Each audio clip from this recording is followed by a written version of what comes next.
Hello, hello. Hey everybody. Welcome. Welcome to the stream. If you don't know who I am Axel from Get Speaking English. Thanks for coming out today. I'm live right now on Facebook, on Twitch, and YouTube.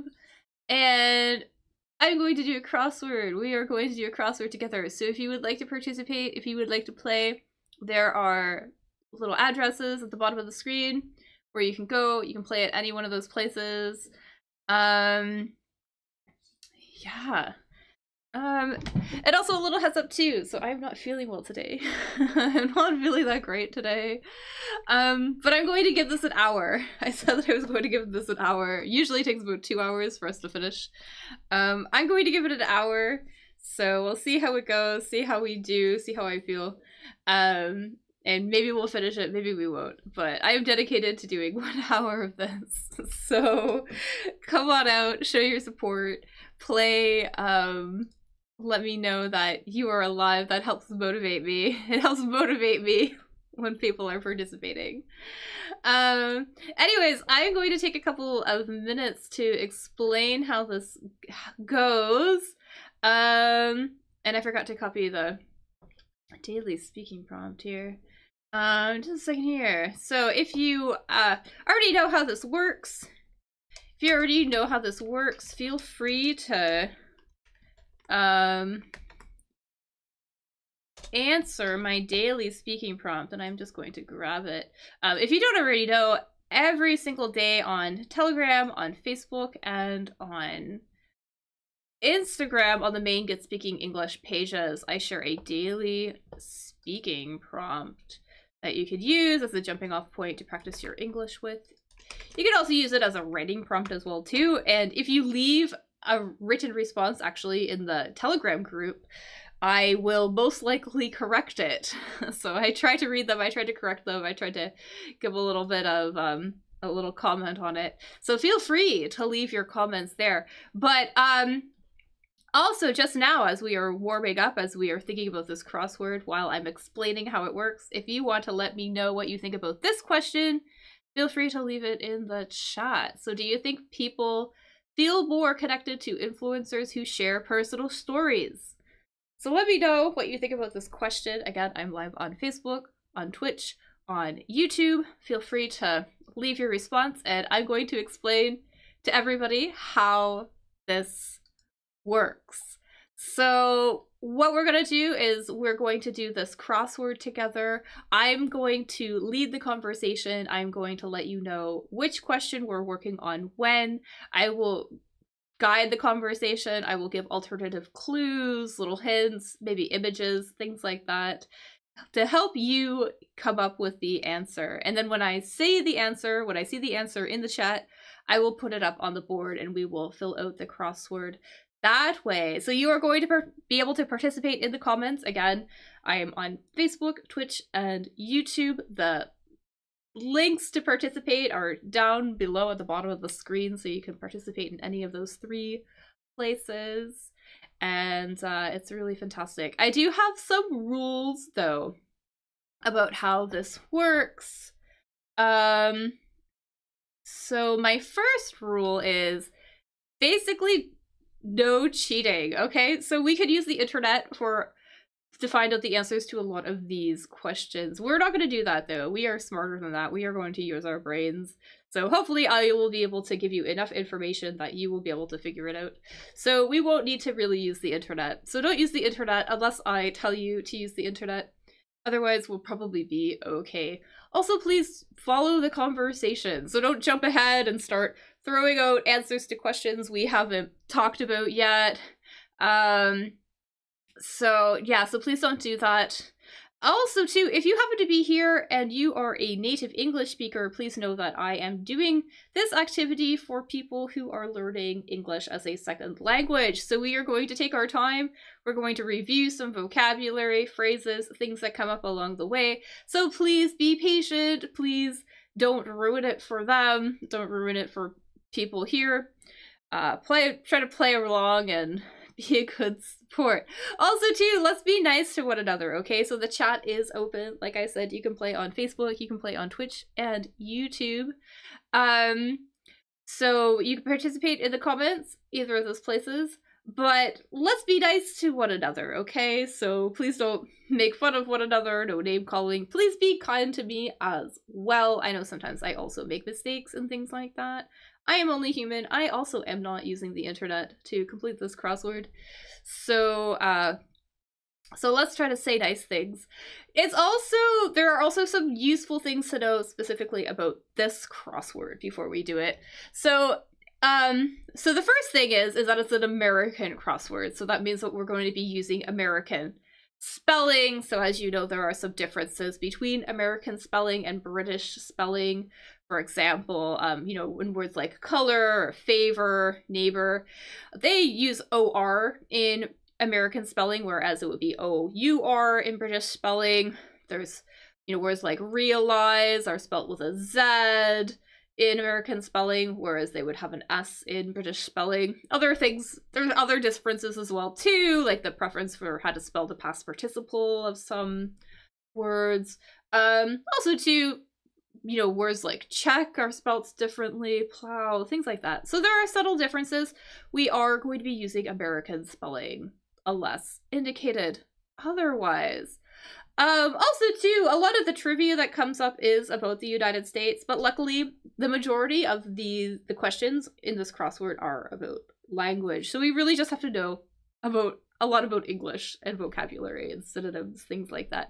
So we won't need to know much trivia, but the trivia that does come up is often about the United States or from an American perspective.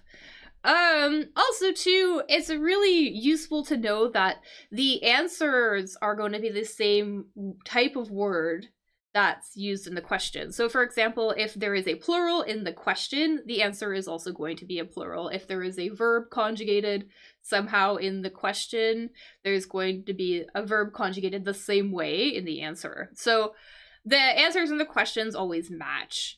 Also too, multiple words are okay. This crossword doesn't tell us when an answer is a multiple word answer or not. We just have to figure it out. Hopefully I will be able to identify it for you, so don't worry about it. But yeah, do know that multiple word answers are okay in this crossword. So we could use phrasal verbs, common phrases, sometimes it's maybe a title of a movie, things like that, parts of sentences. So all of that is acceptable here. It won't tell us, but they are possible. And also too, because we are here, we're reviewing English, we're reviewing some of the grammar vocabulary that we already know, and we're also learning new words. It's important to know that some of the words in this crossword you will not be able to use in real life. So there are some words that are just really old-fashioned, super rare, extremely formal, things that I would never use in my day-to-day speaking. So if something is extremely rare or not useful, I will try to let you know. But still, we are going to review a lot of very useful phrases, useful language, and things like that while we do this. And you are more than welcome to ask questions and things like that about any of the words that come up. I love when people ask questions, so feel free to do that. Yeah, so feel free to do that, and yeah, so let's just try to have some fun, basically. Okay, so we're gonna do this crossword. So I'm just switching over my screens here. So I gave out this link, I don't know, a while back to the website that I'm doing these crosswords on. So if you are at the website, if you are at this website, do know that this is not today's crossword. I tried to do, I was looking at today's crossword. It was kind of, I thought it would be difficult for us to get through. So this is actually Monday's crossword. I did not do this on Monday. So we're going to do Monday's crossword today. So if you are looking at the website, it's not today's crossword. But we're going to learn more words out of this, I think. So, yeah. So let's get to it. So again, like I said, I am live on Facebook, I am live on Twitch, I am live on YouTube. You can play in either of those places. Also, feel free to say hello too. Let me know that you're alive. That would be really helpful as well. And let's just get to it. Hello, please let us know if the words are old-fashioned or not. That would be useful. Yeah, definitely. Yeah. No, I just said too, I will try to let you know if something is if something is useless to you. So I do try to point them out for sure. Hopefully we are going to review a lot of useful things. So, okay. So, the first one here, what do we have here? So we have not bright. We have a candy-filled target. Acted wordlessly at a distance runner. And a Brazilian river. Let's do this one quick, because I think this will be probably pretty easy for us to do. The longest or one of the longest rivers in the world in Brazil. Does anybody know its name? I know we don't really do trivia here, but I think that everybody knows what this river is. So, Brazilian river. Basically, the longest river in Brazil. I know there's kind of debate over whether this is the longest or the Nile is the longest. I've heard that there's kind of a debate over which is the longest. I guess Nile is usually typically referred to as the longest one. But if you know the name of this one, let me know, put it in the chat. And then we'll look at the other ones. Yeah, so this was the Amazon, exactly. So the Amazon river in Brazil. And I was surprised to find out that there's some debate over whether the Amazon is the longest or the Nile is the longest. And I think it's just because they're unsure. They have a hard time pinpointing exactly where the Amazon begins.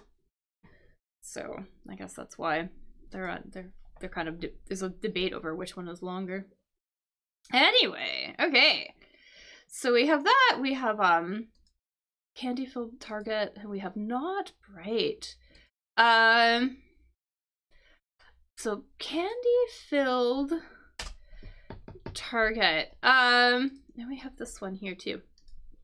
So this is kind of like a color word, and this one is a candy-filled target. This is kind of a sort of a thing that they might have at parties, and it kind of hangs from the ceiling, or from a tree or something. They would fill it with candy, and then you would blindfold the kids or whatever, and then they would try to hit it with a stick. I have an idea what that is. I'm just gonna get a little bit of a picture here. Potentially kind of one of these guys, if you know what this is. And then similarly, this word is gonna be like the word for a color that's not bright, but kind of like almost like these colors. You know, they're not super bright. Sort of a word that kind of the opposite for that. So dark, maybe. Okay, yes, for sure. So the answer is not dark. That's definitely the opposite though. The opposite though of not bright. Thinking more like kind of when there's a lack of color.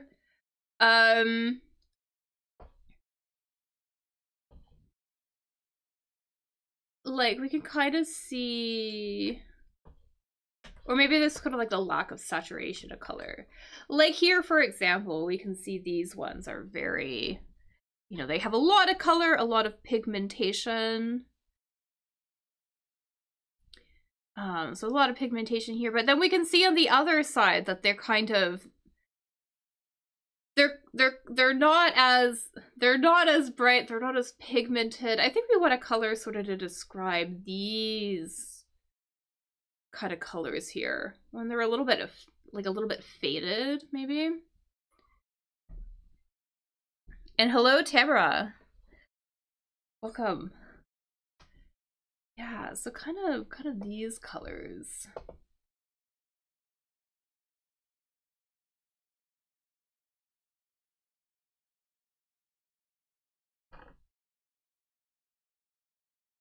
So I would say that these colors are pale.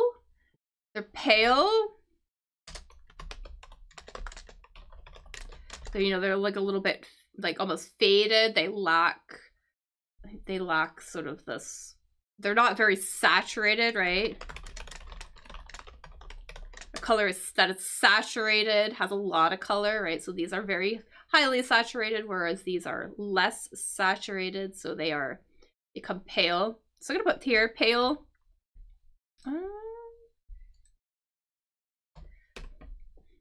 But dark is definitely a really good guess. And yeah, let's go back up to this guy. So any ideas what this thing is? What we might call this? I believe it's a Spanish word, I think, actually. Or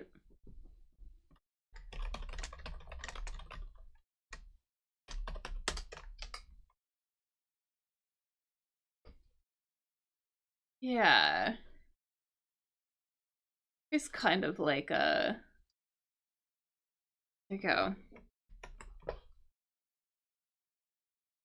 There's one person like actually hitting it.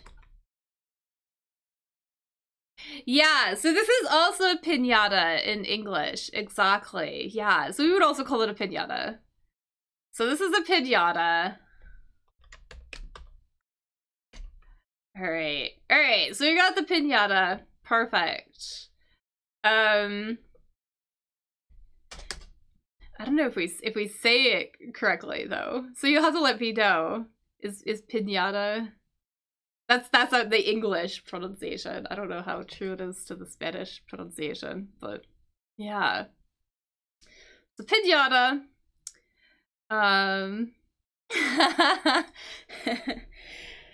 So we have a piñata. What else do we have here? So this is like a trivia thing. This is kind of I think the pretty easy trivia, maybe. Genesis garden. So Genesis is the first book in the Bible.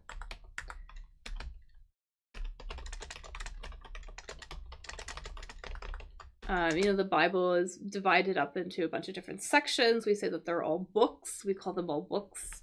And there's this garden where apparently everything originally started, where you had the first man and the first woman. And then there's like the story with a tree and an apple and a snake, and they all got like kicked out. So I see the answer on YouTube. Let's see if we get the answer anywhere else, actually. We're gonna get to see the answer anywhere else. So yeah, so that the name of that place they kind of got kicked out from. Actually,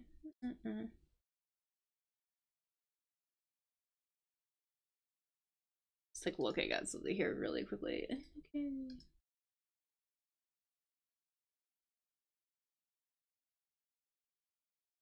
Yeah, if you have any idea of the name of this garden anywhere else, you can see that it starts with an E. Yeah, so this is Eden, exactly. Here we go, with the Garden of Eden. All right. And now we have a little bit more information. I think should be able to do this. So acted or behaved, right? wordlessly. So without words, right? Basically. So we're looking for a verb, basically. We can see here that we have like a something. I am something D. All right. And we know that this is the past form of a verb. So this is probably also the past form of whatever verb this is. So I'm just gonna put that in here. And we're looking for like sort of an action where you would maybe try to tell a story or express something, but without using your voice, right? And this verb kind of comes, oh, I don't know if the person comes from the verb or the verb comes from the person, but there is a type of sort of performer that does this action. So there is a type of performer that does this action, and they have very similar names. So basically the name of this performer could also be used as a verb here. So there is a name of a performer that does this action or activity. You know, they would essentially try to kind of like act out whatever they're doing without speaking. Sort of like one of these guys. If that helps.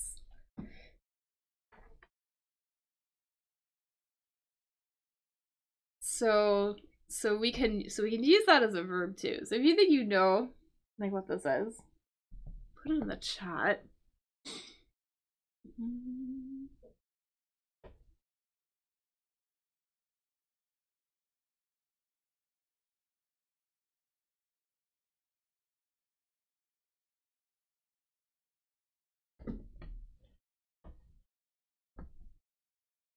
So this person, this performer, this is a mime. And so you could say also that you would mime, or you could mime, like do that action. So basically try to convey information, maybe a story or something like that, just by using your hands or your body language, things like that. Yeah, so we can also use that as a verb as well. So maybe I'll put it in maybe I'll try to, here we go. So using it as a verb, we could say, you know, to act or tell a story in mime or while miming. So here's an example. So the whole of the banquet scene, or like all of the banquet scene, is mimed. So the whole scene was done without speaking. They just sort of acted out the parts with their body. And we're doing it that way. Yeah, so that's how we would kind of use that as a verb. All right, what else do we have here? Take it easy. School. Sprinted. You can get this one. Sprinted. So here we have a verb, right? So sprinted. Anybody know what it means to sprint? Kind of means to like go really quickly.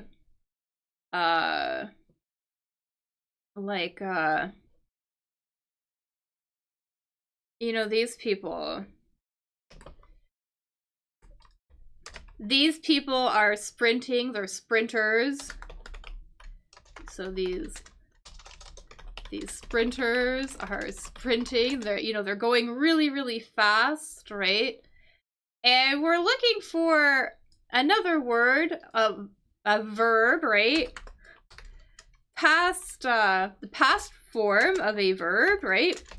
Because this is the past form of a verb. basically kind of a synonym. A sprint is a type of whatever this is, if that makes sense. And a sprint is where you go extremely fast for a very short period of time, right? So if you think you know what that might be, put it in the chat. Yeah, so see it on YouTube. See if we can get anywhere else.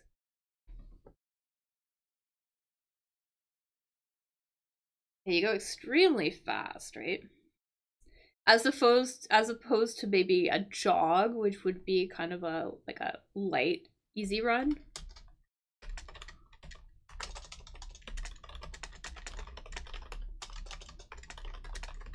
And we could use that as a verb too, you know. He jogged across the, I don't know, field. Something like that. Yeah, so this is gonna be ran, exactly. So ran would be for a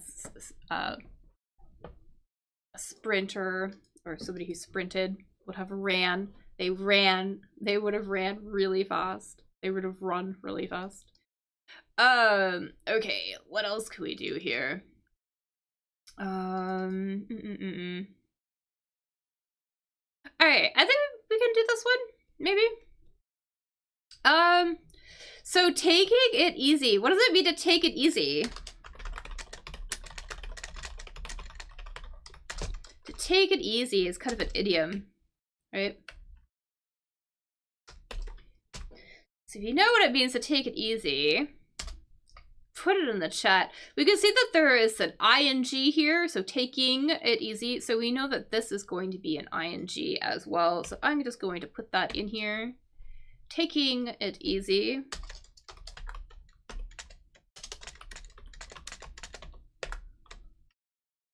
To take it easy means to take a break, right?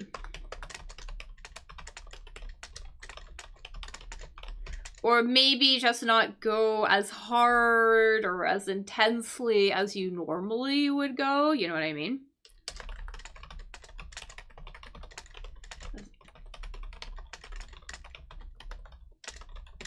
Right. And so there's kind of a verb we could use.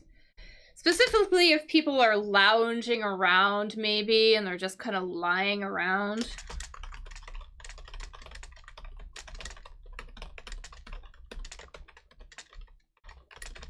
Or like lounging around. What does it mean to lounge? Kind of like sort of lay in a sort of a squishy chair, maybe?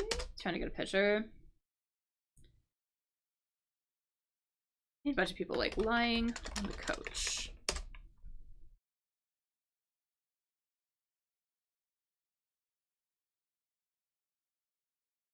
You know, kind of like this person. I would say that this person is kind of lounging around. Anyways, so let's look at the verb actually, just like as a verb. Because I think it's a little tricky. We have this ing here, but like maybe let's look at the base form of this verb. It's gonna be this, and there is actually a very common adjective that we use to describe somebody who is lounging around, they are not doing anything, and they share a similar, sort of like the similar root, basically. So there is a very common adjective we use that shares this root word that describes somebody who, you know, isn't doing much, or maybe they're not very motivated. You know. Yeah, so this is lazing. So to laze means to basically lie around, and somebody who lazes a lot, maybe they don't do much. Yeah, they're lazy, exactly. So this is gonna be lazing. So they're lazing around. I would say that I use lazy as an adjective much more often than laze. But, you know, sometimes you might say, it would be common to be like, you know, I spent all morning lazing in bed or something, or I just want to laze around today or something. So I just want to kind of not do much, just hang out. So I might use the verb this way. I wouldn't use this verb a lot, but I would definitely use this adjective a lot to describe people or things. Yeah. So, yeah. So they were lazing in bed all day. I might say something like that. Well, let's see here.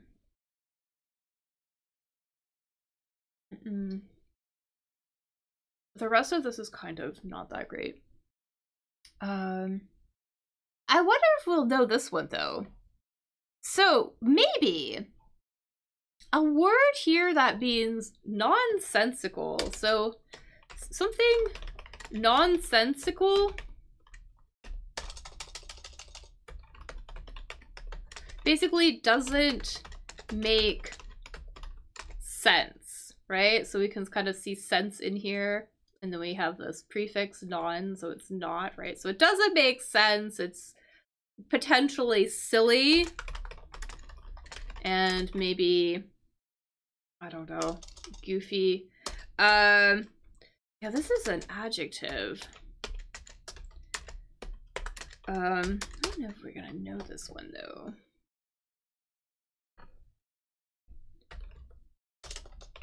But if you happen to know it, because sometimes I'm surprised what people know. If you happen to know it, put it in the chat. This is a good this word comes up a lot in the crossword. So if you don't know it, it will be good to remember for the crossword at least. And the word basically means extremely silly, or it has like no real meaning, no importance. I'll show you how I would use it in a sentence in a second. If you think you might know what it is, put it in the chat. You could probably guess that it starts with a vowel.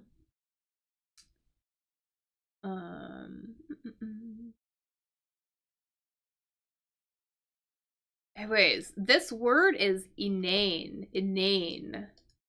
Inane. Inane. So not a super, super common word, but I would definitely use it in a couple different contexts.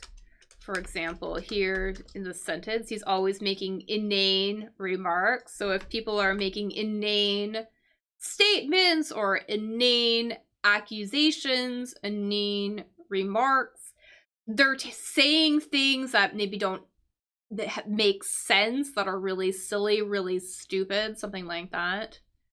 So, inane remarks, or yeah, to make inane remarks, or ask inane questions, or make inane statements. I don't remember the other one that I said.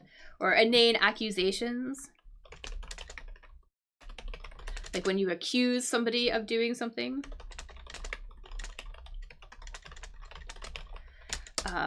They're all crazy, unfounded, extremely silly, extremely stupid.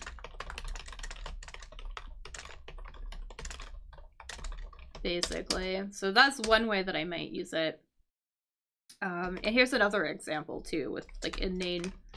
But there are too many inane quiz shows on television these days. So again, just like too many stupid ones, you know? Not that great. So that's how I would use inane. So not a super, super common word, but it does, you know, we would definitely use it sometimes, especially when talking about statements or maybe inane plans or something. Inane ideas. Yeah, something like that. So I know we don't really do trivia, but we're gonna do this one. This Bolshevik leader. So something kind of Russian or Soviet, maybe. Any ideas? basically.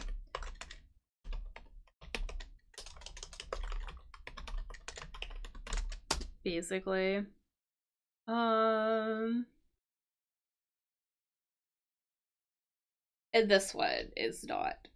Yeah, so this is like Lenin. And I'm just gonna put this E in here. They have this here as distance runner. So a mile, you would do miles, right, for distance. But we would not. I would never say this. I would never call somebody a miler. So that is useless. We're not gonna use that. Yeah, all right. What else can we do here? So let's see what else here. All right, let's go over here. So let's do our pickle purchase. I was actually talking about pickles earlier today. So many weird conversations. So pickles they're a type of food, right? They're a type of food. They are pickled, yeah, so that's another trivia one. Okay, I'll talk about it in a second here. So here's a pickle. So this is School on the Thames.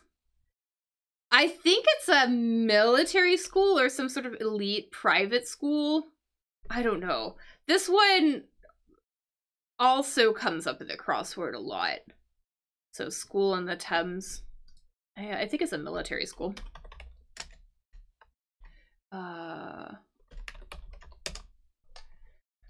Let's find out. It's a college.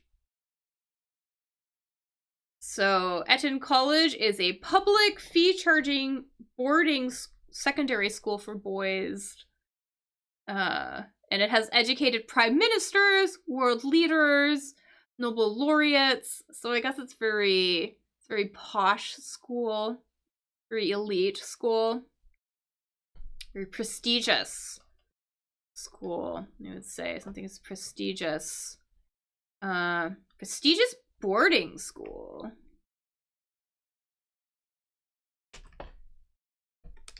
There you go. Yeah. Anyways, so that's that. And this is a pickle. Basically a cucumber that has been preserved. Pickle is a cucumber that has been preserved in a brine, in a pickling brine. The brine is like that liquid. Anyways, you buy these when you buy the pickles. They usually come in there we go, whatever this is, in a something. There's like a type of thing that they come in.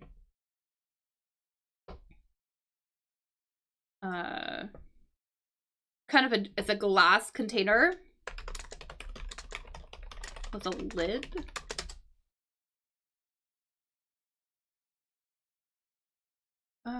Just getting a picture.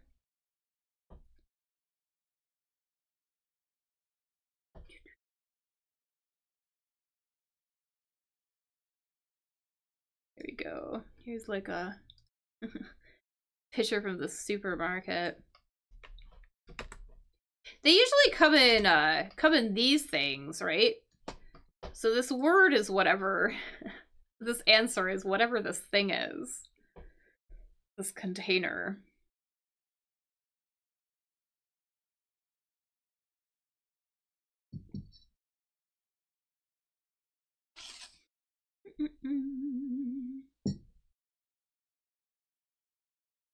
So it starts with a J. I'm gonna put a J up here.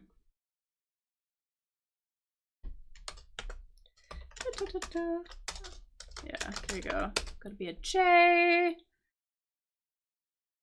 We get a something of pickles.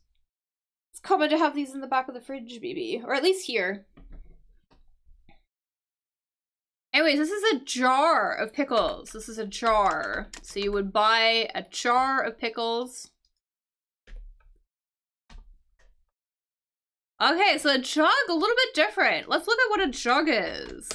So a jug is typically something that's used to hold liquid. I can get a picture. There we go. So a jug, something used to hold liquid, usually. So jug, just to hold liquid. Kind of like this. You can also refer to this as a pitcher as well, like a pitcher of water.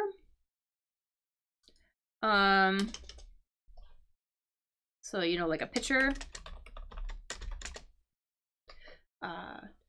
But we would also call this a jug as well, too. So yeah, so that's going to be the difference between a jug.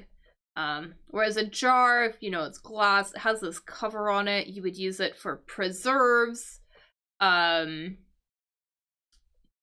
You use a jar for preserves, basically all sorts of food that are preserved in some sort of solution. Yeah. Let me know.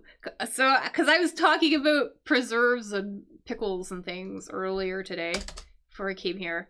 Do you eat a lot of pickled vegetables? So, you know, there are pickles, right? That's just one form, right? You can pickle, you know, beets, for example, and what else could you do? Beets and onions and eggs and cabbage. All sorts of things. You can pickle all sorts of things. So let me know if you like to eat pickled things, just in general. Is that something that you like or don't like? Let me know. What else do we have here? Let's do the shaving need. The shaving need. So to shave, it's when you remove hair, right? Basically, to remove hair from the body, typically, right? So there is a specific tool that you need in order to shave.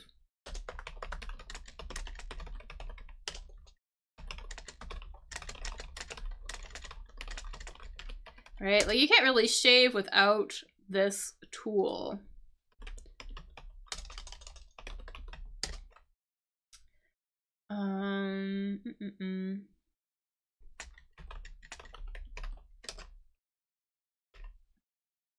So let me know.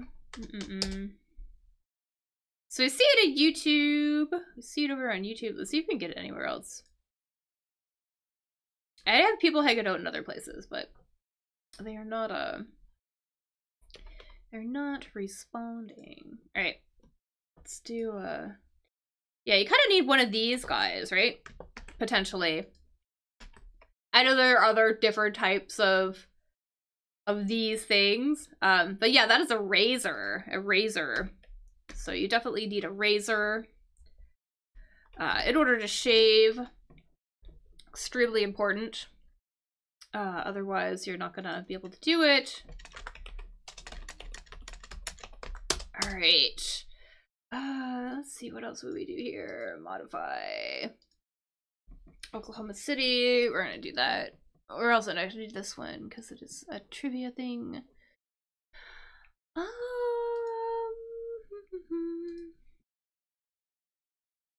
Oh, these are gonna be tricky too.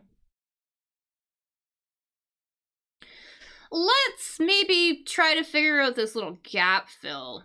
So we have this part of a sentence. So where did so this is gonna be two words. So something wrong. Kind of a common little phrase or something like that. I'll give you a hint. So the first word is a pronoun. The second word is a verb. I think you might know what would complete this sentence. Yeah. You might ask yourself this if you are like, maybe, I don't know, maybe you were trying a project and the project failed, or maybe you were having you know, you had a relationship, maybe there was a problem or something, maybe the person broke up to you. Oh, maybe the person broke up with you. To break up with someone, that means to leave someone in a relationship. You know, so you might be asking yourself, you know, what did I do? Or this one here, whatever this sentence is. So if you think you know what it is, let me know.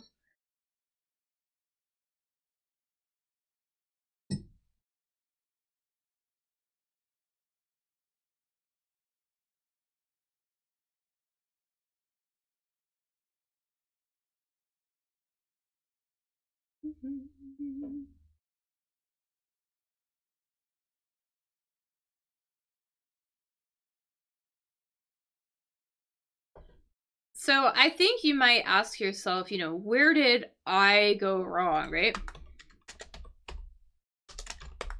You know, where did I go wrong? Or what did I do? Sort of deal. So I think that's gonna go here. I'm gonna put that in here. And let's see what else we could do here. Because I guess, yeah, there's a lot of trivia in this, isn't there? I don't like when there's trivia.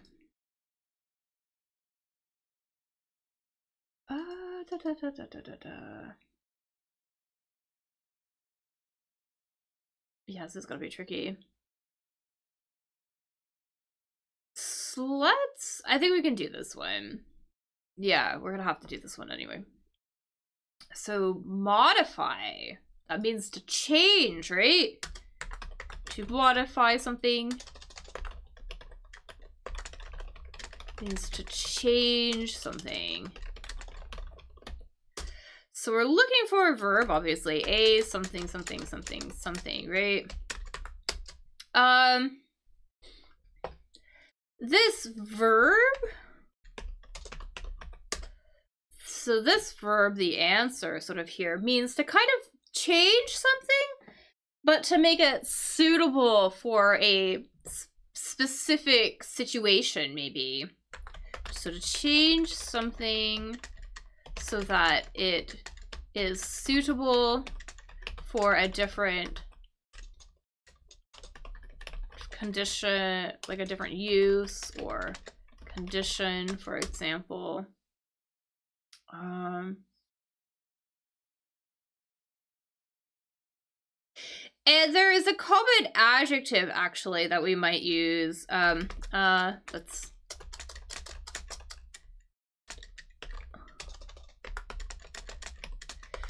to describe something or someone that is very, good at changing itself to fit a new situation, if that helps. So that's kind of the word that we're looking for here, like that, this word about, like, not you know, completely changing something, but just to make it fit sort of with a new situation or a new use, maybe something like that. Maybe like upgrade a little bit or update, something like that. So if you think you know, I'll put it in there.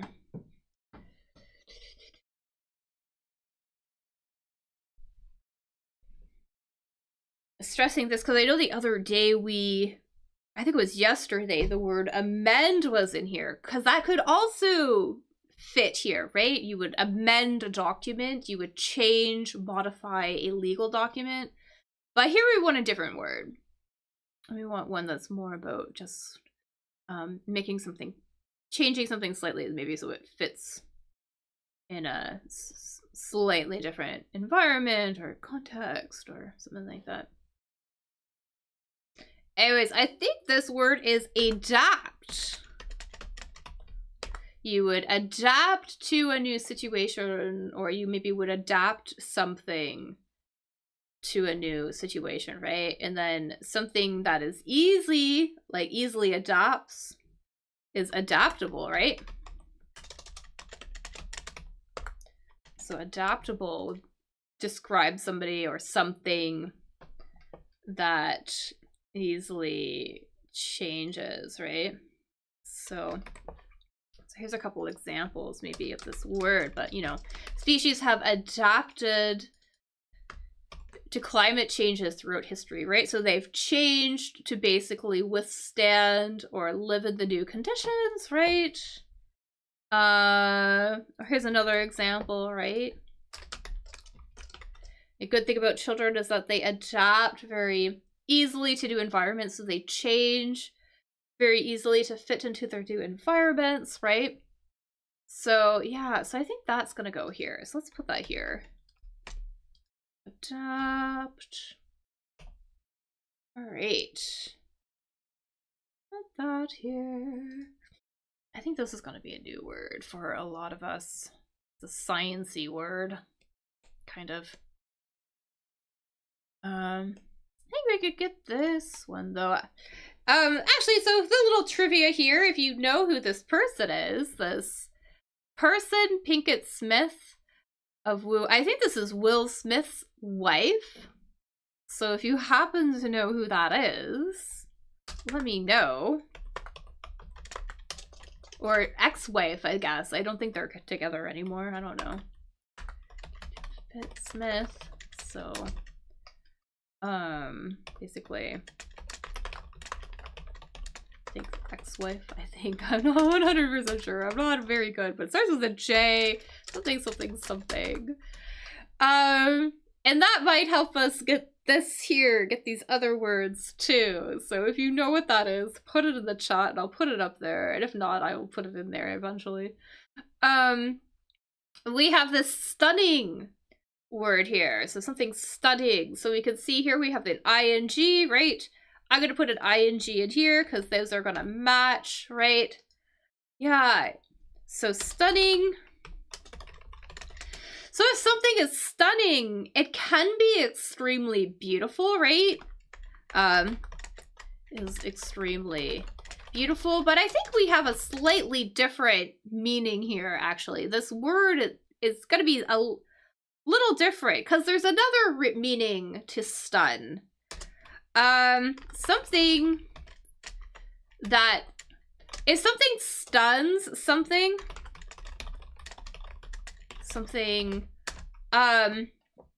it kind of prevents it from moving, maybe, or something like that. Like, if something stuns something, it makes it maybe unconscious or unable to think or act normally, right? Like, for example, veterinarians might stun animals, right?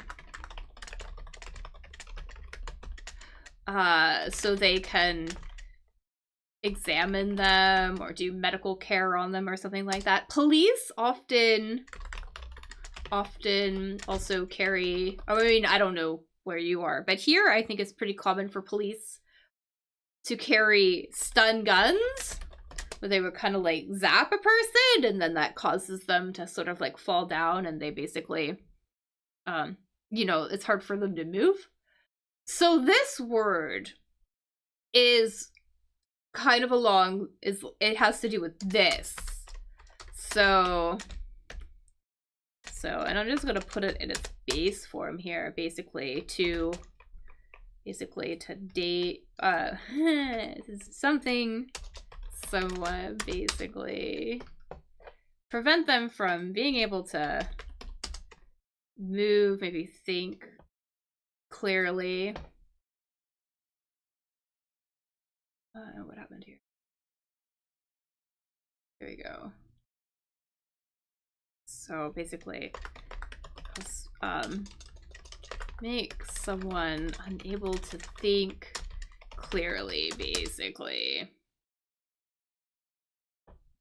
Or maybe it causes them to stop moving, maybe too, something like that. So if you think you know. And there is a there's kind of an idiom, or maybe not an idiom, but maybe a common phrase that we might use with this word in it. You know, for example, if you're really tired, maybe, or you've been, you have other things on your mind, for example, and it makes it really hard for you to think and for you to focus. You might say, you know, I've been in a, we might say this, something all morning. So if you think you know what that might be, that'll help us.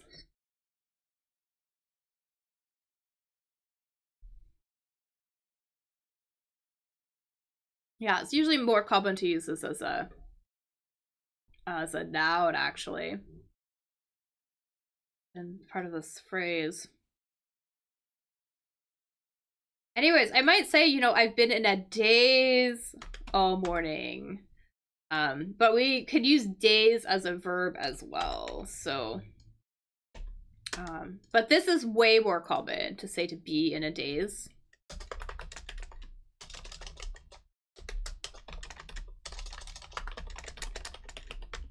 And that just basically means maybe you can't really think clearly or having a really hard time thinking.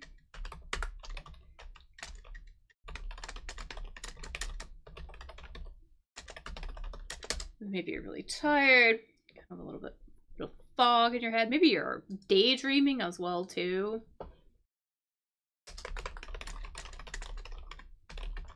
Or thinking about something else, right?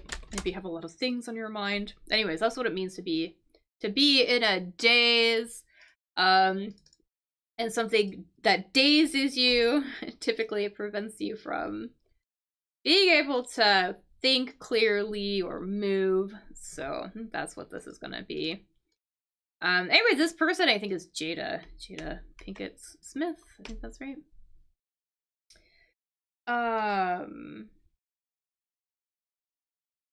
This is a person. We're not gonna get that.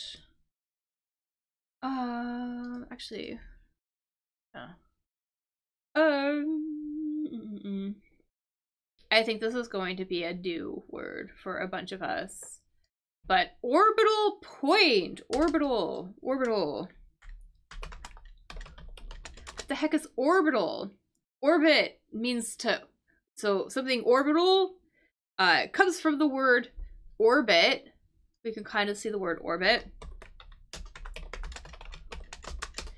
If something orbits something else, it basically goes around it in a circle.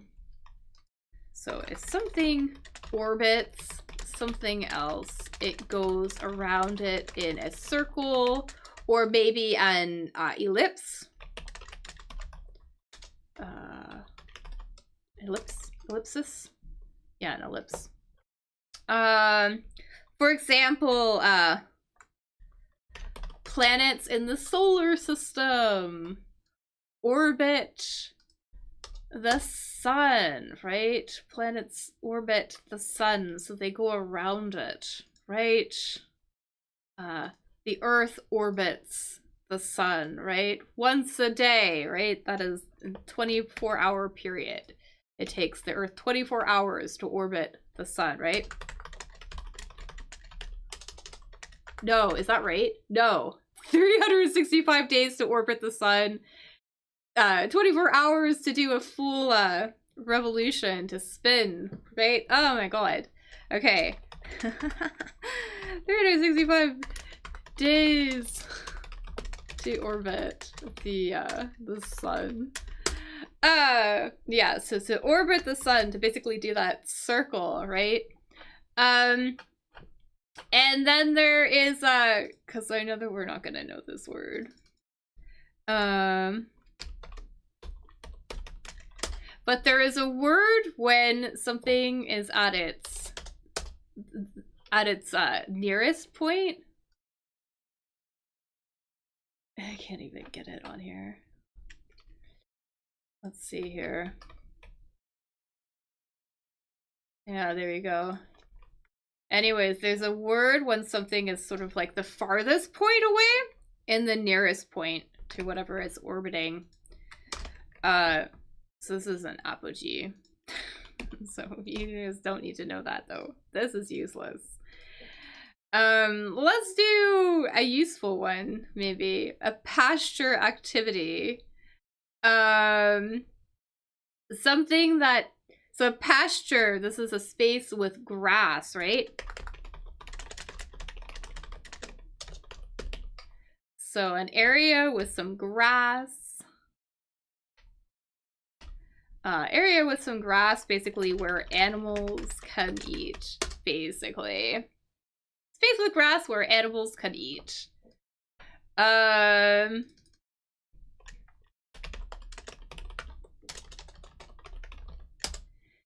so we're looking for a word. Starts with a G, obviously. A word for this activity.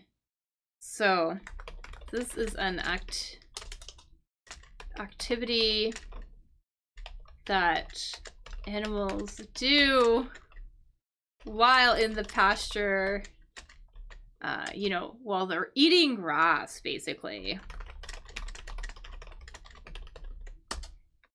So there's like a word for eating, for animals eating grass. Kind of just hanging out. You can see these cows here. You know, they're out there, they're chilling in the pasture, the green space, right? And they're slowly eating the grass.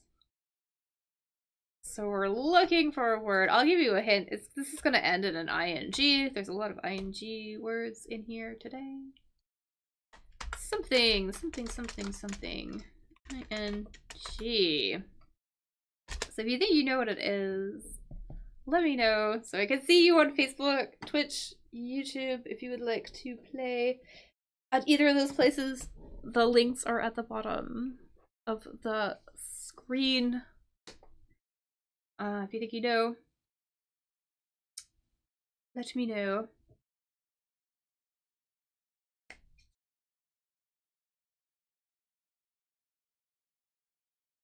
So they're grazing. We would say that they are grazing.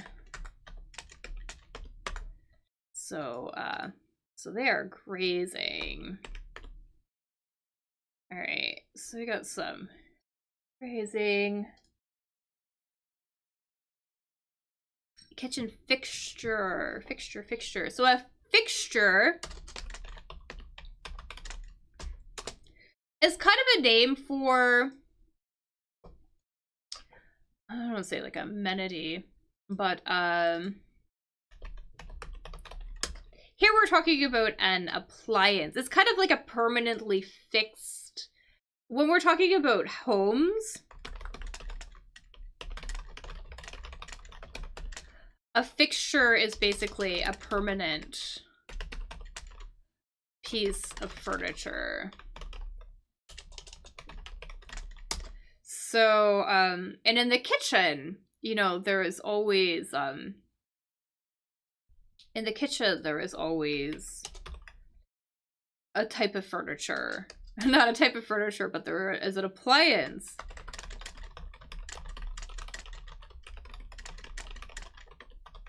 And they tend to come with the house, right? Like, for example, you wouldn't move the sink from place to place, right? You wouldn't move the bathtub from place to place, right? You wouldn't move the toilet from place to place. So we're looking for something, sort of a permanent fixture, a permanent appliance that you would find in a kitchen. So something. And I will give you a hint. This is used for cooking. So it's used for cooking.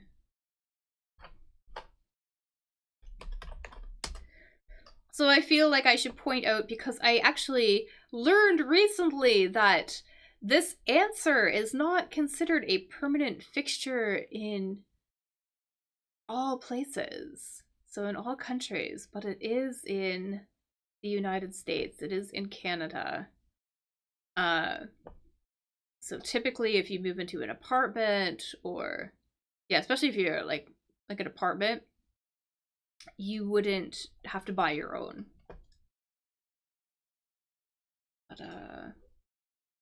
But in some countries you do, apparently. That's what I've discovered. Anyways. Potentially one of these. So I know that this has like part on the top, right? We're talking more specifically about this part. This part with the door that you can open up and you can put things into. And you would cook it that way, right? Because, you know, stove is too long, right? You can see that stove doesn't fit here. You might also refer to this as a range. So again, that's too long, right? But I think oven fits, right? So if you're unsure, this is the stove part up here with the burners, right? A range, usually for gas or something like that. I'm just gonna get a picture here of a range.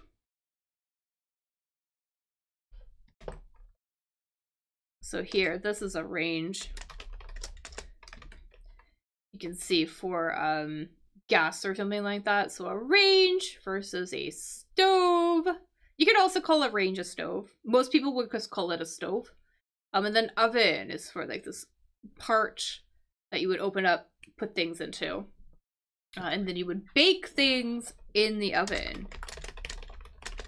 Typically, we bake things and then we cook things on the stove. That's kind of the difference. Anyways, let's put oven in here. All right. And what else do we have here? I think we do this one really quickly. So, pop. This is a very informal and very slang way to refer, or informal way to refer to someone's father, right? So we're basically looking for another synonym for father, 3 letters. So if you think you know, put it in the chat.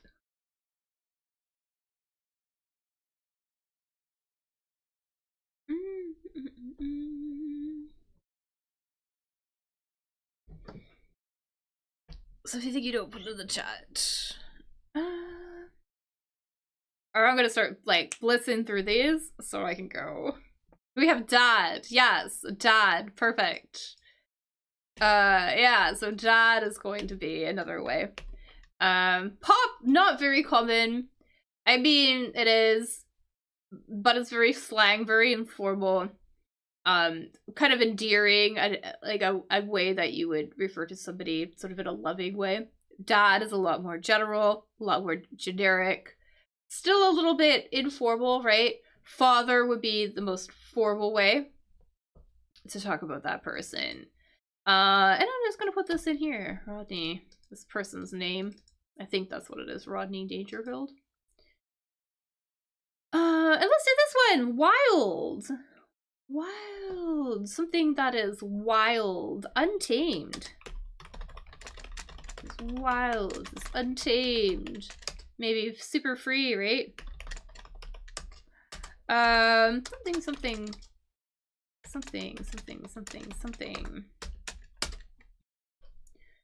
So there's kind of another word we might use. If something is, not just wild, but almost extremely dangerous, maybe? Potentially. Something wild, but also maybe extremely dangerous, maybe, potentially. Maybe scary, a little bit.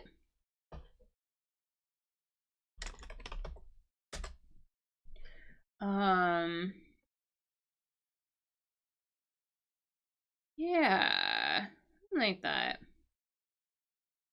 Sort of to refer to maybe animals or something like that.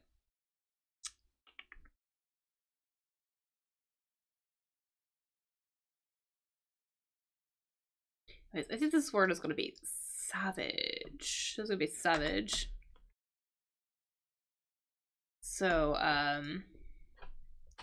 like a savage animal, for example, or a savage dog, for example. So maybe like very violent, maybe very dangerous.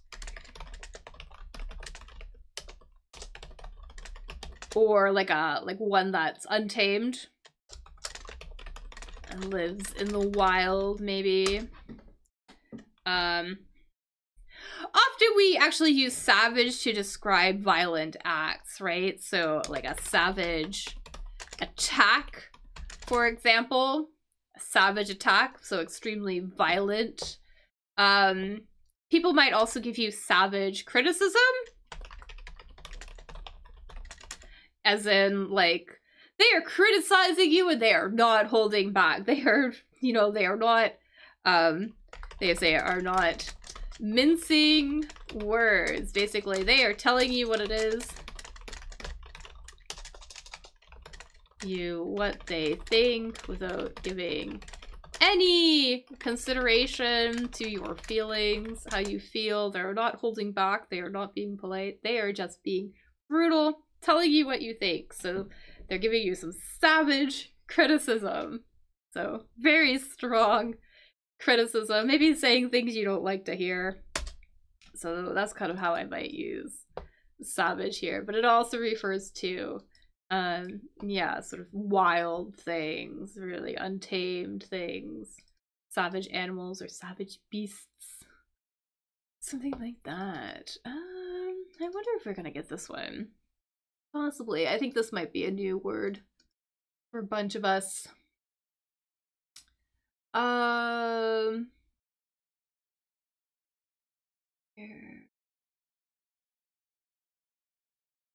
Ooh, yeah, let's get this one. This one should be pretty easy. So we're just looking for a word, right? To mean repair something, right? 3-letter word. Something, right? Basically, when you take something maybe broken,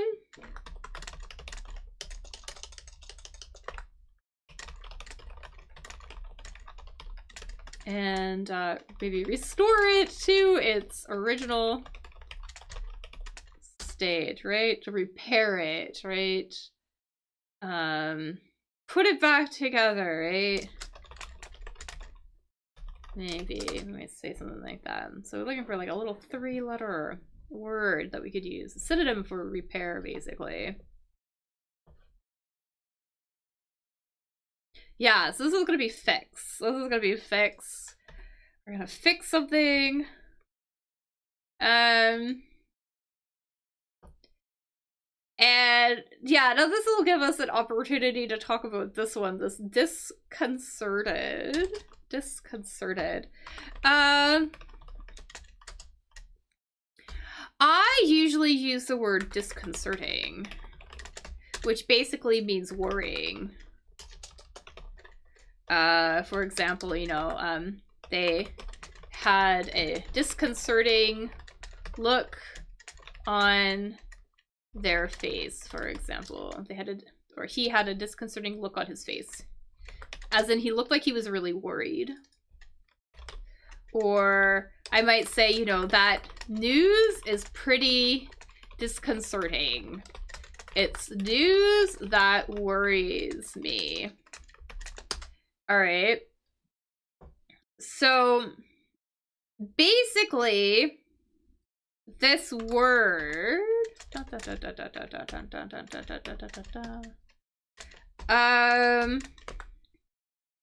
this word means like it worried you, basically. But usually we use this, like whatever this is, in a negative, in a slightly different way. We would say, speaking or public speaking here.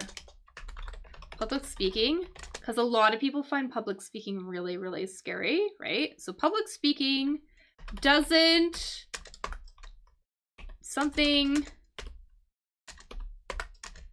me. Like, it doesn't worry me, it doesn't bother me.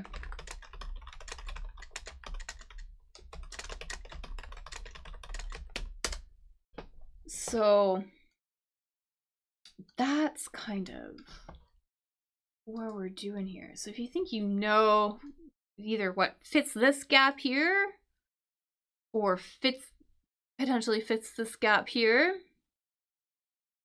let me know. Yeah. So I would say this often. This is how I would use this phrase.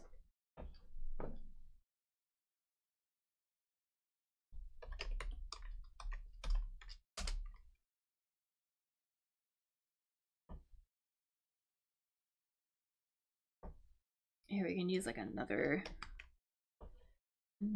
word actually.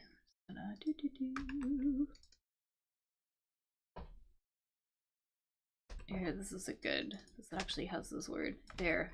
Here's another example. No one is whatever by the sights of guns here anymore, right? Nobody's bothered or worried by them. Whatever that word is gonna be.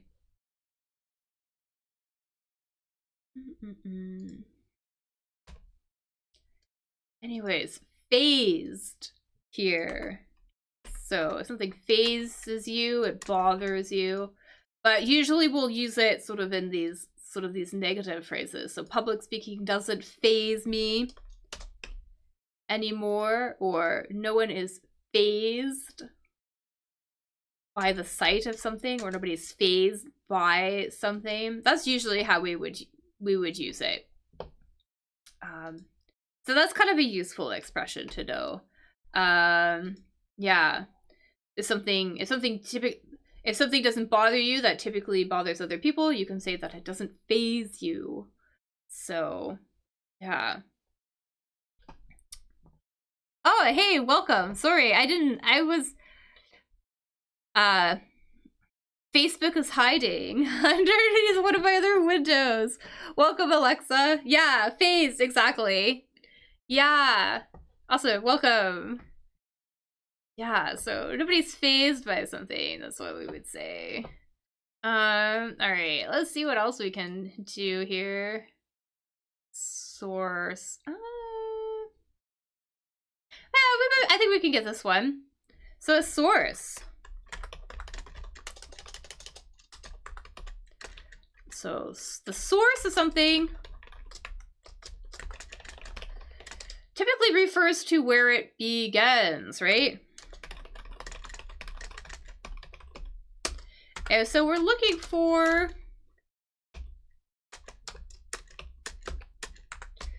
the word here, a word here that basically describes maybe the beginning of something, where something starts or where something comes from, maybe. So this word describes where something comes from or where it starts. Yeah, where it begins. And this is a noun too, so if that helps.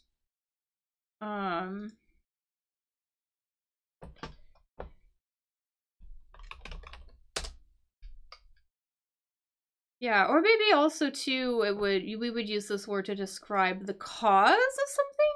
Maybe too, like the reason why something happened. You would look at for the source of the problem, or the start of a problem, or like this of a problem, right? Yeah. If you think you know what it is, put it in the chat. I'll give you a hint. I'll give you a hint. This starts with an O. This word starts with an O. So that might help. There we go. Ew.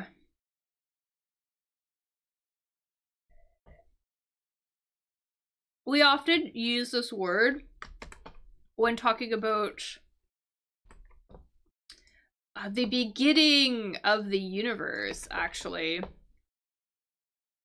This one comes up a lot. You know, here in this sentence, for example, this book is about the whatever of the universe, the start of the universe, or the source, like where it came from.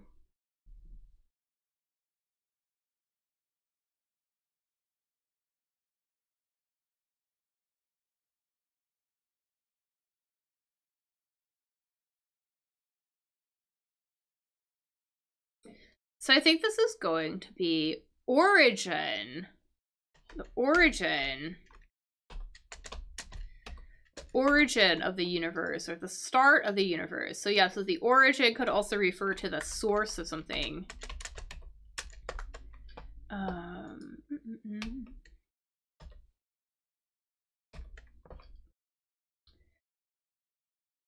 So here, for example, a couple of example sentences, how we might use this.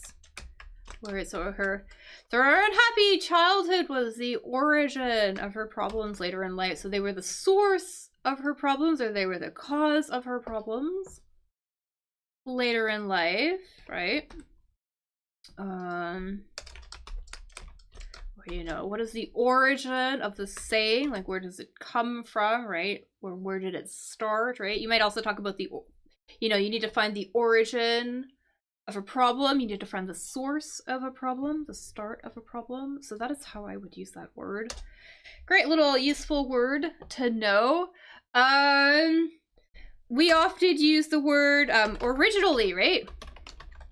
Right, that comes from here. So originally, or you know, at the beginning, right? Basically, originally, I had one plan in mind, and then I had to change it. So, you know, initially or at the beginning, I had one idea in mind, and then I had to change it. Or also too, the word original, right? Something original has never been done before, right?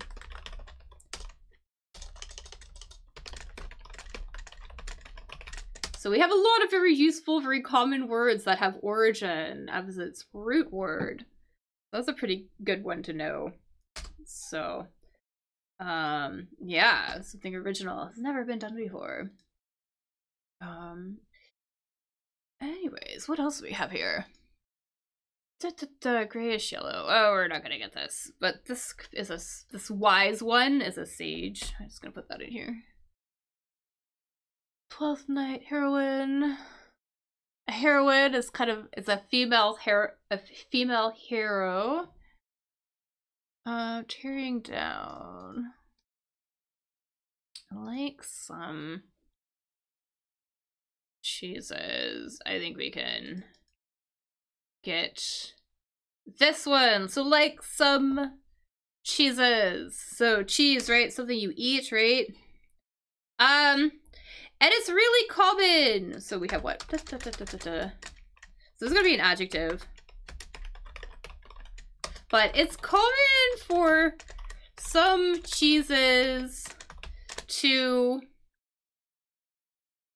or I should say, it's common to let some cheeses,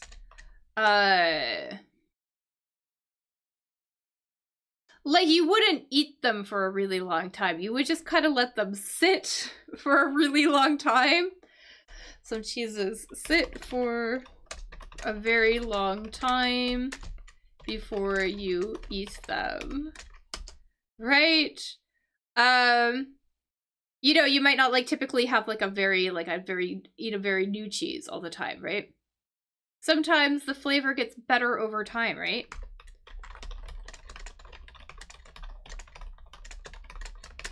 Right, so sometimes the flavor gets better over time, so you would prepare a cheese, then maybe you would store it someplace, you would put it someplace safe, and you would let it just sit there for maybe even years. I have no idea how long they do this for, but you would let it sit there uneaten for a period of time. The flavors would get stronger, they would get a lot better, right? And then there's kind of a word that we would use for that. It's got to be a D, so we have an adjective. It's basically a participle adjective. It starts with an A. I'm going to put that in here too. It's going to start with an A. So, usually we use this word as a noun to talk about how old something is, maybe? But here we're going to use it as a verb.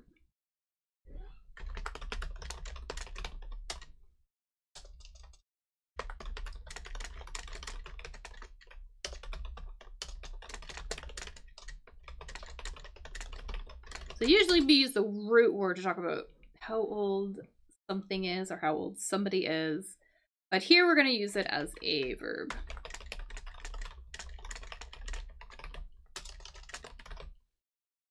We're going to use it as a verb. I think our answer here is going to be aged.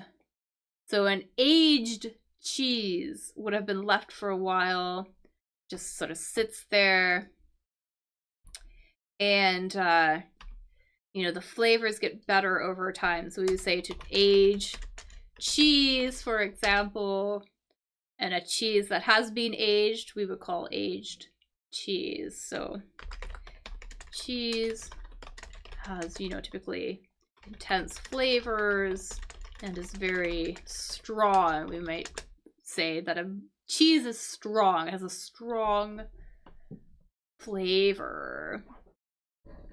All right, bird related, grimace and pain. Da, da, da, da, da. I'm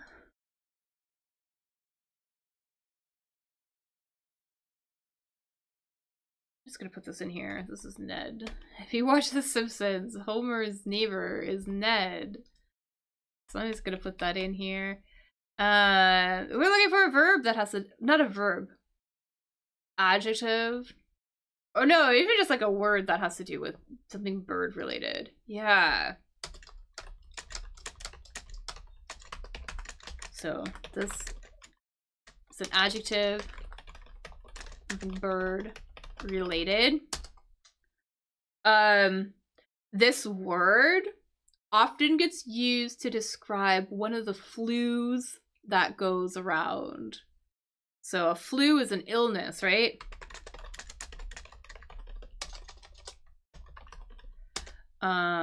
You know, they'll have like, there's like, you know, bird flu, right? But there's another word that they might use to describe it, right? So, as opposed to, you know, swine flu that comes from pigs, this is going to come from birds. So it's a bird word. It starts with an A. I'm gonna put it in here. You think you know what it is? Let me know.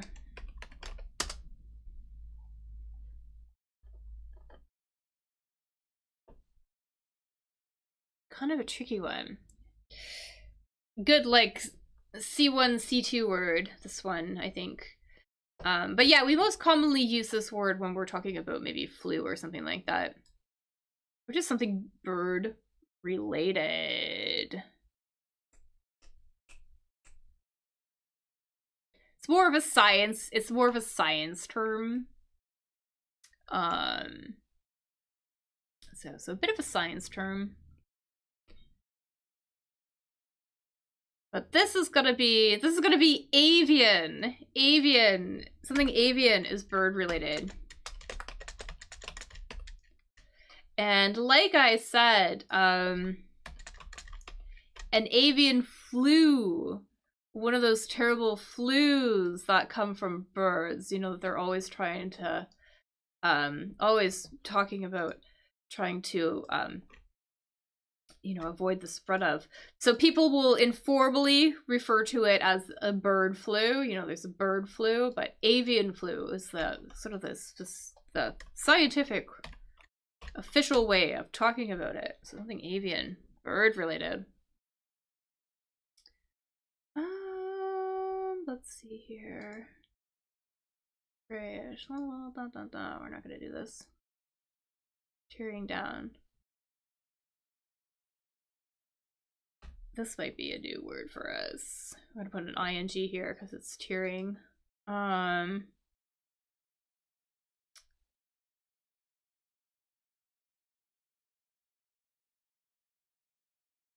Maybe we'll know this. So a grimace is of sort of a, it's a, it's a like a facial expression that you would make. This person, it's kind of like a frown, but in that you would make in pain or something is particularly horrible. So a grimace is something you do with your face. Kind of like a, you know, there's like a smile, right? That's for you're happy, a frown if you're sad, right? This is a grimace. This person is grimacing. They're kind of in pain, right? So you would grimace in pain, you would make that like, oh, that uncomfortable movement with your face, right? That expression, so that facial expression. So there's another word that we would say also too, if you were really, really uncomfortable and in pain. I guess some of these are tricky. These are tricky, but these are all common. These are good sort of high level words to know because they're very common words, but they're less common words. Words that all, you know, any native English speaker would know. So if you're like C1, C2, these are good these are really good words. But yeah, this word basically means maybe to like show pain for, or maybe even like if you're embarrassed, you just maybe like because you did something.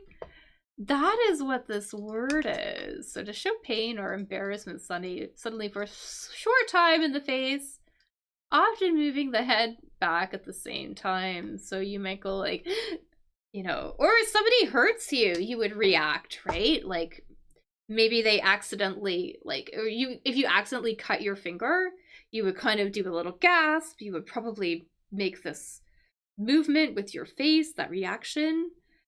And there's a word for this. Yeah. It starts with a W. I'm going to put a W in here. You might know it.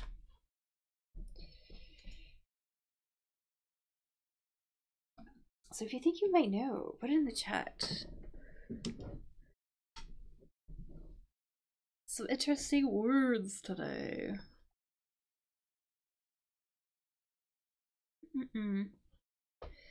So this is to wince. You would wince in pain, or maybe wince because you are embarrassed.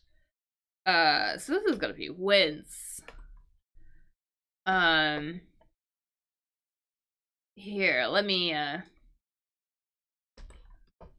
so here's an example sentence. So did I hurt you? I thought I saw you wince. So I thought I saw you make that reaction, that uncomfortable reaction that indicates you were in pain or something. Or maybe something makes you feel really uncomfortable, like here, you know, it makes me wince even thinking about eye operations. So maybe they make you so uncomfortable that you have that reaction. Your body kind of has this physiological reaction that makes you just like ease up, like tense up. So you might wince. Show it on your face. So that's what that's gonna be. All right. I don't know if we're gonna finish this, but it's fine. I think we could do this one, this imperfection. So an imperfection.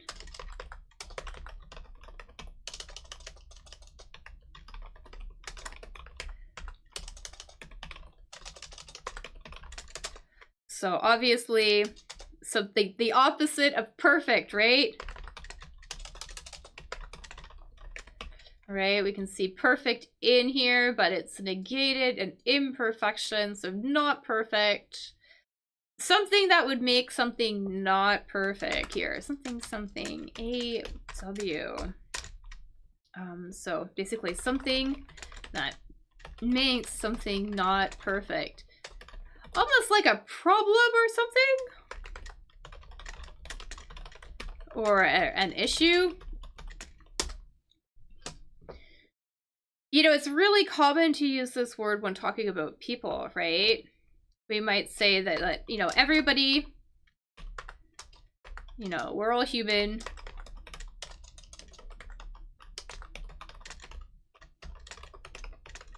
We're all human. Everybody has their whatever this is gonna be, right? We all have our little problems, right? Our little imperfections, the little things that they make us unique, right? But they're not always pleasurable things. If we see this. There you go. So yeah, exactly. So a flaw would be something that would make something not perfect. And we would say that humans have flaws, or we would say, you know, humans, we could use this as a verb too, are flawed creatures, right? Like we all have our flaws, our little problems, right? So that's gonna be a flaw.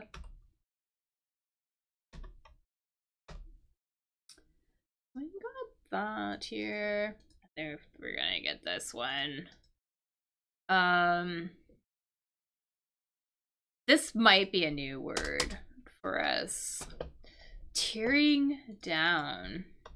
This basically means like to completely destroy or flatten something. Or something. We're just gonna do the vase, like this, the verb, without the ing here. To, if you do this to something, so if you, whatever this verb, to the ground, you basically, you flatten it completely. So,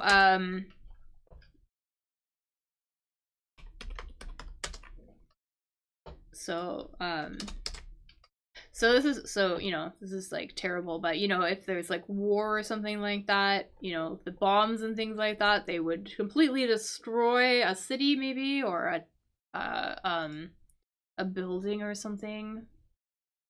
Completely flatten it, basically. Yeah, completely destroyed.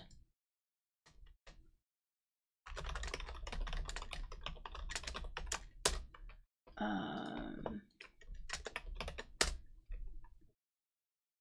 really hate talking about negative things. But, you know, here, for example, this completely destroyed, you know, there's like nothing left.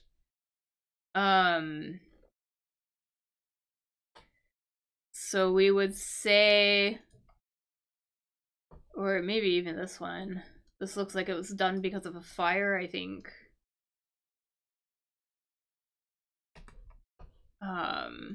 So there's like nothing left. Anyways, we could say that it's raised.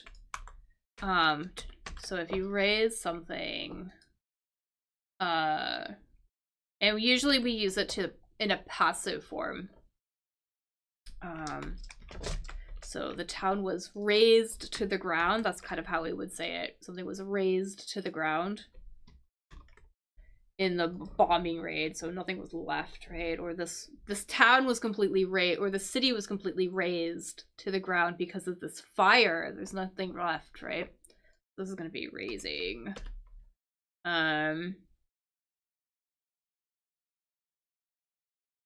And this little trivia one. Do you know the 12th Night, the heroine? So that female hero in 12th Night, the Shakespeare play. I'll put it in here because we're not gonna know these. So if you know what that is, let me know. I have 10 more minutes. Let's see. A lamb's mother. So a female sheep, basically. So a female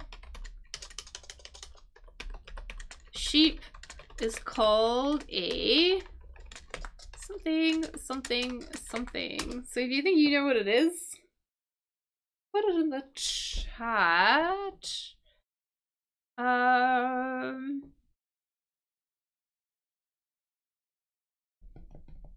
A male, what is a ram?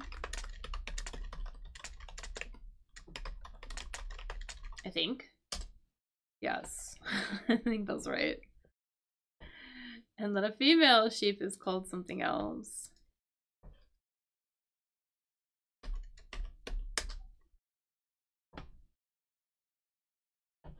And a lamb is a baby sheep, right? Or a young sheep, basically. Anyways, a female sheep is a ewe.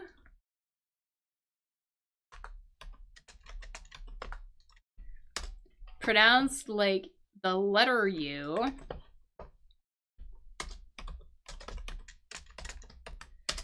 So we got a U here.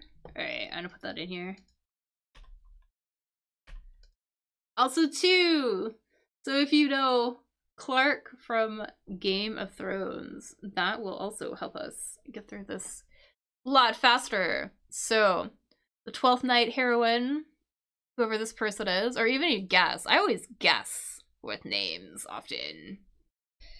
So something, something, something, B-I-A, and then we have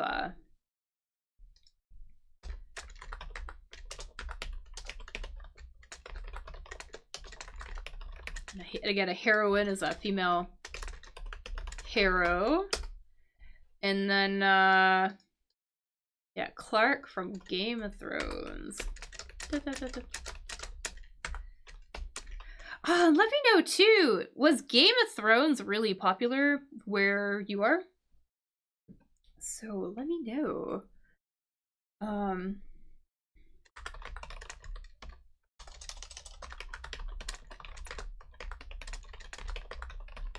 I'm trying to think of who she played.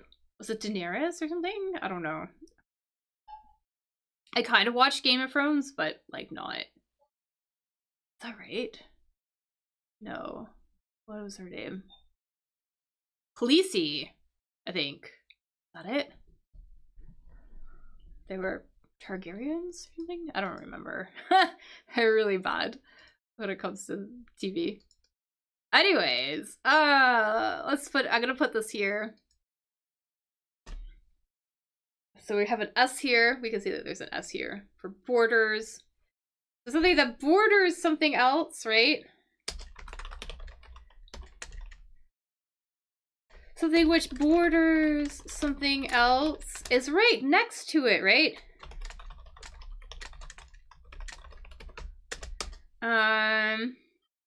Or actually, maybe this is a better thing. We can also refer to the border of something. The border of something is sort of like the area that maybe goes around the outside of something. So the border of something is the area that goes around the outside of something. So,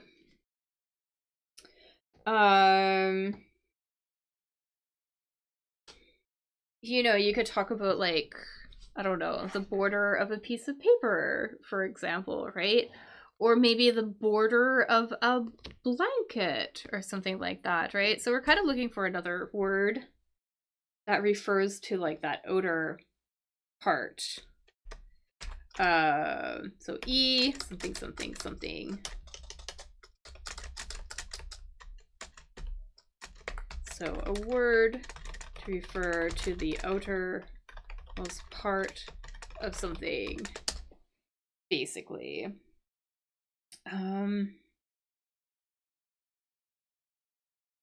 Yeah, like that outer edge, for example.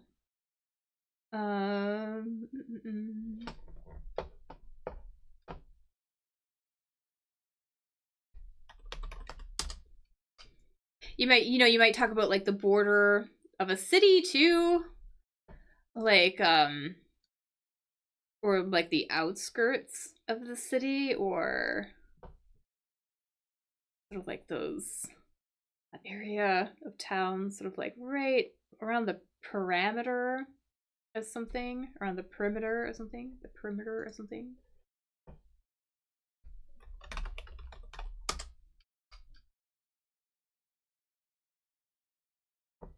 Kind of like perimeter is a fancy word to say that outer edge of something. So here's a perimeter. Here is the formula to calculate the perimeter of a triangle. So the border of a triangle. Or we could refer to it as the edge of a triangle. So I think like the edges, this is gonna be edges. So edge or edges. What else here? So Deborah, we're not gonna get that one. Cloak, Clark. All right, so this is Olivia. I'm just gonna put it in here. This is Amelia. Is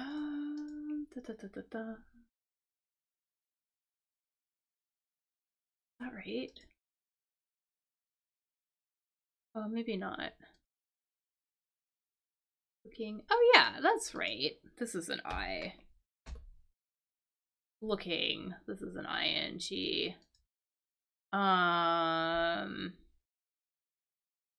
So this word, so looking intently. So this is a type of look. Sort of a long look.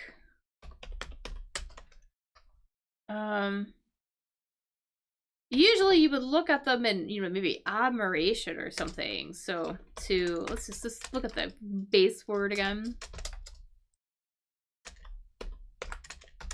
Basically, to look at someone or something for a very long time, maybe because you really like them, you admire them.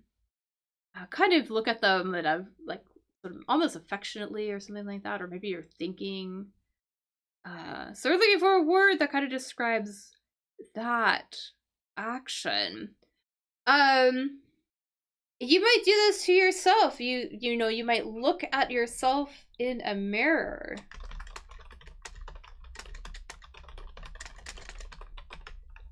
Right? You may like look at yourself kind of fondly in a mirror or something, or maybe not.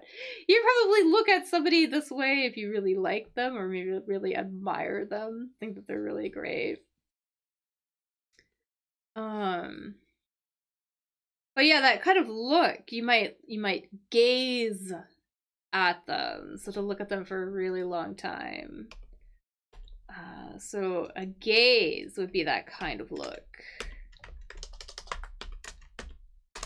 You gaze at somebody.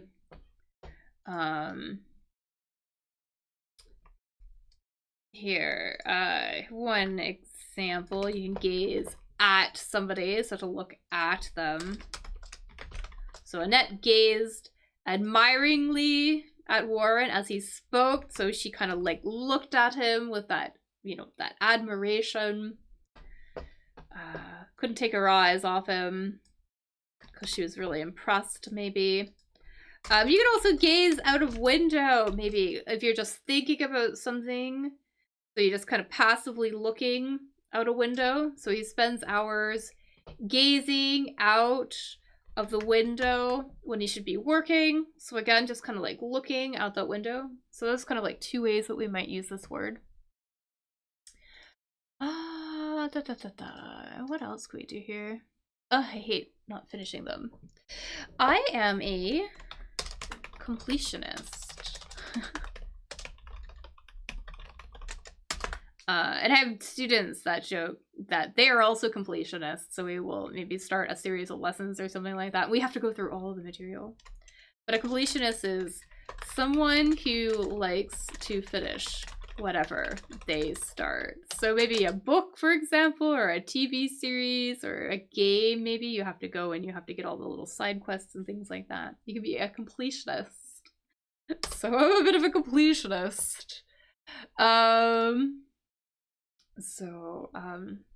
So here, surrounded by, to say that you are in the middle of something, something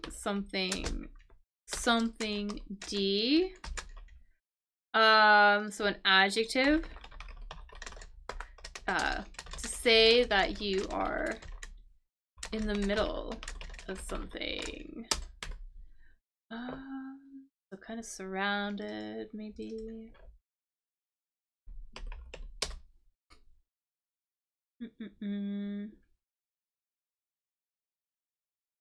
I was looking for a picture, but everything's awful. But yeah, kind of a way to mean that you're like in the middle of something. Fairly common word? Maybe. Let's kind of make it into a little gap fill. Maybe that will help. So on the floor. Whatever, mounds of books were 2 small envelopes. So on the floor, in the middle of mounds of books, there were 2 small envelopes, or between mounds of books. No, more like surrounded by mounds of books, or in the middle of. So I might say amid here. Amid is that word. So something is amid something else. It's like kind of in the surrounded by. It's on the floor, in the middle of all the books. You could also use it like I mean in other ways too. Here's another example. So for example, you know, amid the chaos, I still managed to get my work done. Something like that. So among the chaos. The new perfume launch was amidst a fanfare of publicity, so there was a lot of, or amid fanfare of publicity. Yeah, so the middle of, surrounded by. And they'll say amidst in the UK as well, too. It's less common here. We don't really say amidst, but that is also common. They both mean the same thing, amid or amidst. Okay. Well, rudiments. Alright. I think I'm just gonna like blitz through this. I'm gonna go. So we don't know what this is. That's fine. Are rudiments something rudimentary? Rudiments are kind of like a word that means the basics. All right, something rudimentary.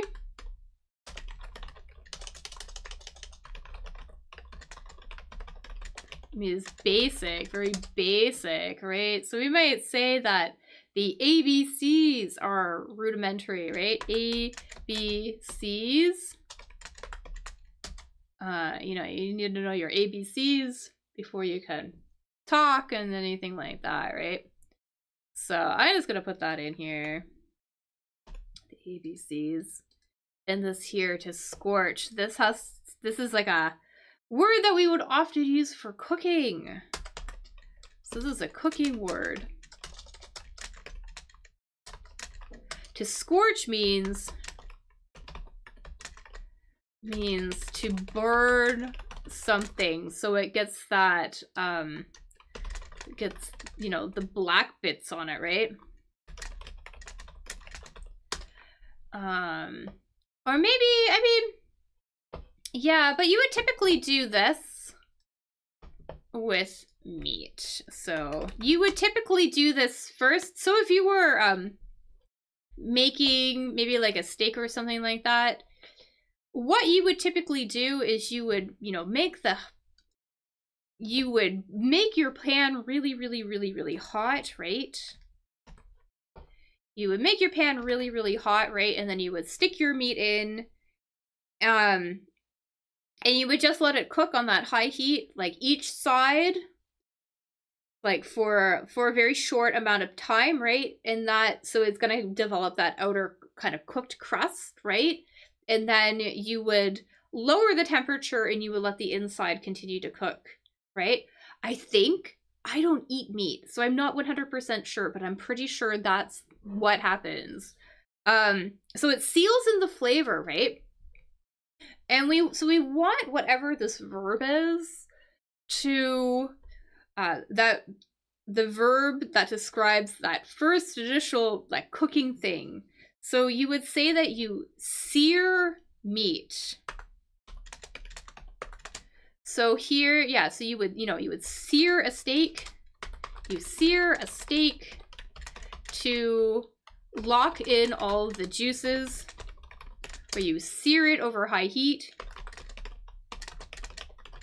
Over high heat to lock in all the juices, and then you cook it over medium heat, or I know some people finish them in the oven or whatever like that, but yeah, that's what it means to sear something. You basically cook it, you kind of burn it a little bit, so it gets that nice outer kind of crust, right? So it's cooked more on the outside and then a little bit less on the inside. So you basically end up with something like this, right? Where it's a little bit more cooked on the outside, not as much on the inside. So we're gonna put that in here. So sear. And this blue hue, I think, is a common word in a lot of other languages, but azure blue. That's how we pronounce that. It's kind of like the blue sky blue. It's basically, it's azure. Did I say that right? Azure, yeah. Azure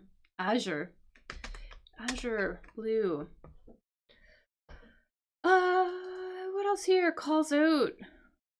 Do you call out to somebody? Maybe you raise your voice, right? Trying to get their attention, right? Oh, maybe, like, you raise your voice and maybe talk a bit loudly to get someone's attention, right? So you might say that you cry out as well, too. Right? So similar, sort of like yell.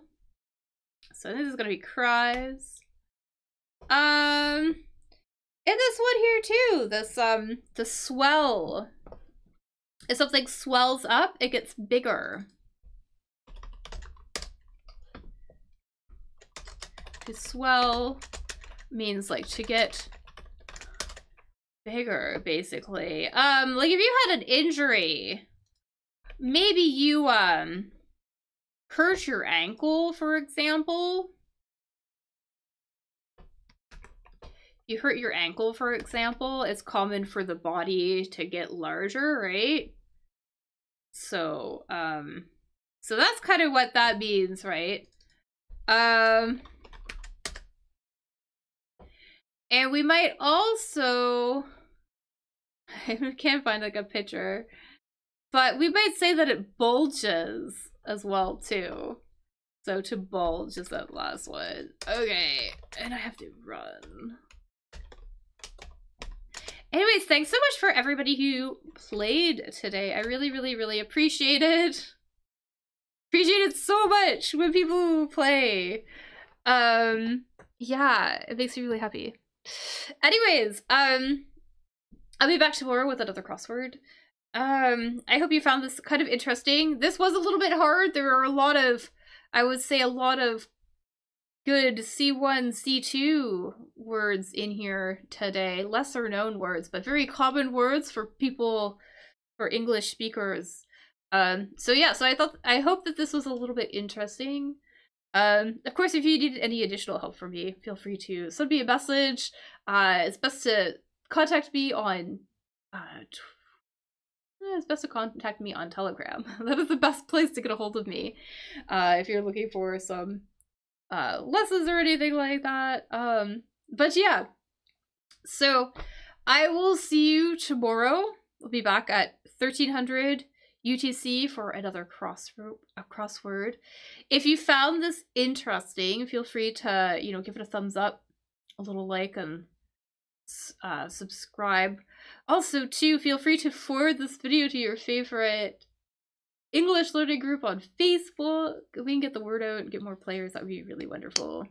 Because if we get more players, I will be more motivated to do this for a long time. So yeah, so anyways, thanks again for showing your support. I hope you all have a really fantastic day. I hope you guys have a really good weekend as well too, and I will see you guys all in the next one. All right, bye everybody.